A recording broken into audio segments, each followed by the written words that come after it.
የብሔራዊ ባንክ ገዢው ኢዮብ ተካልኝ የመንገድ ልማቶች በበቂ ሁኔታ ያልተሰራባቸው በርካታ ስፍራዎች በመኖራቸው ምክንያት አሁንም ድረስ የሚከሰቱ ችግሮች መኖራቸውን ገለጹ። የመንገዶች አስተዳደር የቦርድ ሰብሳቢ የሆኑት የባንኩ ገዢ ኢዮብ ተካልኝ አሁን ላይ አጠቃላይ የመንገድ አውታር ከ180 ሺህ ኪሎ ሜትር በላይ መድረስ መቻሉን ቢገልጹም የመሰረተ ልማት ያልተሟላባቸውን አካባቢዎች ማልማት እንደሚያስፈልግ ነው የጠቆሙት። ሊያ ክብሮም ዝርዝር አላት። የዛሬ 75 ዓመት በ1943 ዓመተ ምህረት የተመሰረተው የኢትዮጵያ መንገዶች አስተዳደር መንገድ ለመስራት በዓለም እጅግ ፈታኝ የመሬት አቀማመጥ ያላትን ኢትዮጵያን ከጫፍ እስከ ጫፍ ለማገናኘት በርካታ መስዋዕትነቶች መከፈላቸውን ተቋሙ ዛሬ 75ኛ ዓመት የምስረታ በዓሉን ባከበረበት ወቅት ገልጿል። ባለፉት 75 ዓመታት ተቋሙ ሲመሰረት የነበረው 6400 ኪሎ ሜትር የመንገድ አውታር በአሁኑ ወቅት 180 ሺህ ኪሎ ሜትር በላይ ማድረስ መቻሉ ተነግሯል። ይህም የህብረተሰቡን የመንገድ ተደራሽነት አማካኝ ርቀት ከ21 ኪሎ ሜትር ወደ 4.4 ኪሎ ሜትር ዝቅ በማድረግ የ5 እጥፍ መሻሻል ማሳየቱን የተጠቆመው በመርሃ ግብሩ የተገኙት የብሔራዊ ባንክ ገዢውና የመንገዶች አስተዳደር የቦርድ ሰብሳቢ ኢዮብ ተካልኝ ተቋሙ በርካታ ስኬቶችን ቢያስመዘግብም አሁንም ቁጥራቸው ቀላል የማይባል ዜጎች የመሰረተ ልማት ችግር ጥያቄ እንዳለባቸው አንስተዋል። በዚህም መሰረታዊ የሆኑ የዕለት ተዕለት ተግባራት መከናወን አለመቻላቸው ነው የተናገሩት። የመንገድ መሰረተ ልማት በርዝመትም በስፋትም በጥራትም ተጨባጭ መሻሻሎች ታዩበት ቢሆንም መሰረተ ልማት በበቂ መጠን ያልተዘረጋላቸው በርካታ የሀገራችን አካባቢዎች መኖራቸውን ግን መዘንጋት የለብንም። አሁንም በርካታ ዜጎቻችን የመሰረተ ልማት ተደራሽነት ጥያቄ አላቸው። ወደ 4.4 ኪሎ ሜትር ዝቅ ያለው አማካይ መንገድ ርቀት ትልቅ መሻሻል ቢሆንም ይህንን ወደ ሜትሮች ለማውረድ ብዙ ስራ ይጠይቀናል። በመንገዶች አለመኖር ወይም አለመሟላት ምክንያት ለገበያ ያልቀረቡ ምርቶች፣ በመንገድ አለመቻች የተነሳ በርካታ በበሽታና ወሊድ ምክንያት ህይወታቸውን ያጡ ዜጎች እናም ትምህርታቸው የሚቋረጥ ህጻናት ቁጥር ትርጉም ባለው መልኩ እንዲቀንስ ማድረግ ይገባናል።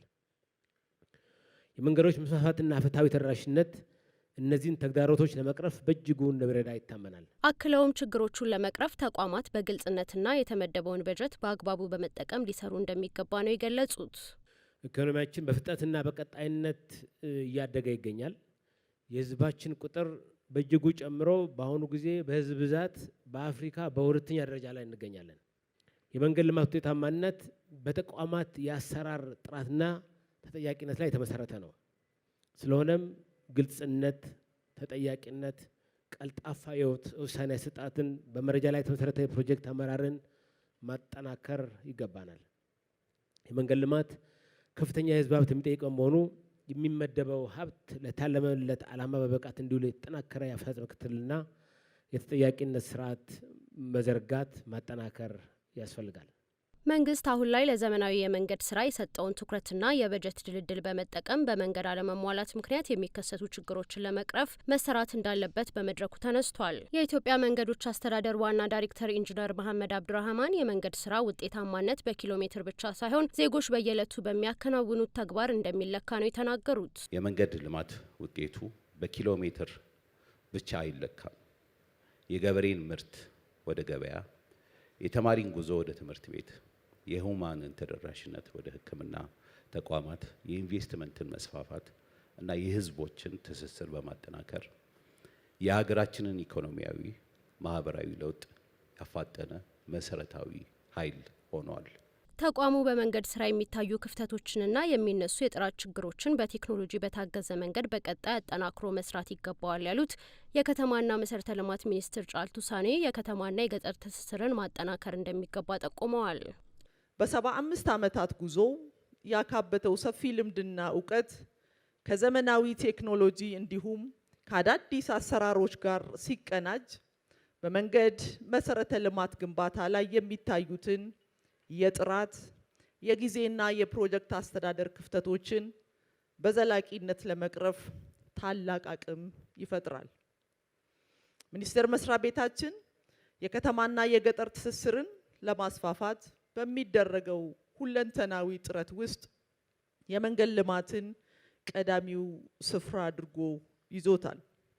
የመንገድ መሰረተ ልማት ጥራትና ተደራሽነት ለኢንዱስትሪ እድገት፣ ለግብርና ምርታማነትና ለቱሪዝም መስፋፋት ዋነኛው መሰረታዊ አንቀሳቃሽ ኃይልና ሞተር ነው።